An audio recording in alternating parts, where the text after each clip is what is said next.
So I looked at this, and it's actually pretty easy. The diameter of a sphere is 18 centimeters, or measured to be 18 centimeters.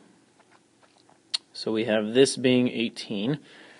And maximum possible error of the radius is 0.05 centimeters. And that's in either direction, so we're going to say plus or minus. That's going to be the maximum error in radius. So when this person was measuring the radius, they're getting as close as they can, and they might be 0.05 centimeters off. That's really, really small. And then it says use differentials to approximate the possible propagated error and percent error in calculating the surface area and the volume of the sphere. So what does that mean? Well, first you have to have the equation of the volume of a sphere, right? Oh, the surface area and the volume. So maybe we'll do surface area first. I'm just going to call it A.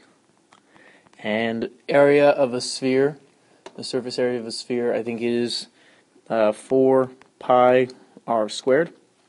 Now it's saying use the differentials.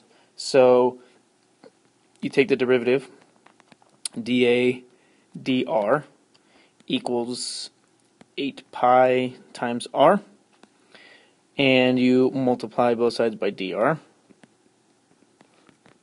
So you get the differential of the area is equal to the 8 pi r times the differential in the radius.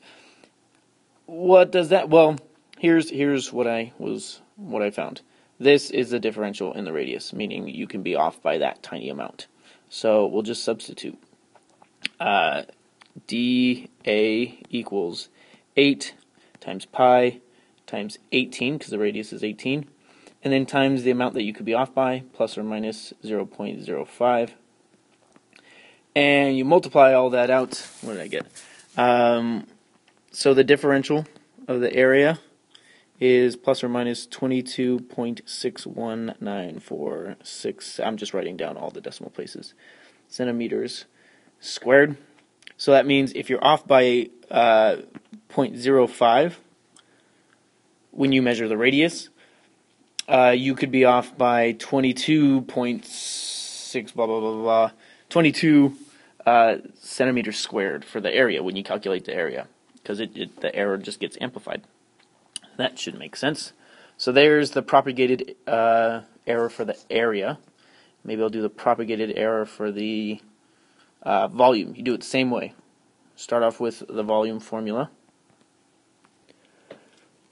So you take the differential, dV equals 4 pi r squared. Hey, that's the area. dr, right? Because I'd multiply both sides by dr. And then dV equals 4 pi 18 squared plus or minus 0.05. And what do I get? 203 cubic centimeters about. So that's how you get the propagated error when you're using that measurement. You could have that much be off by that much.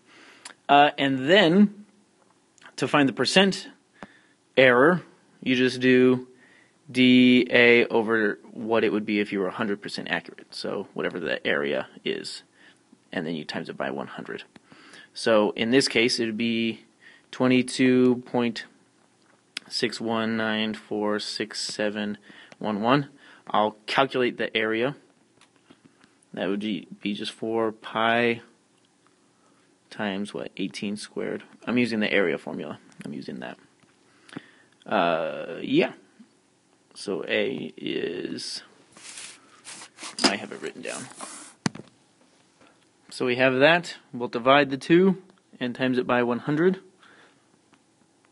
And that will give me my percent of error.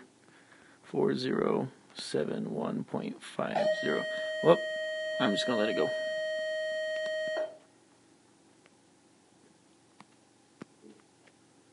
I did this 9.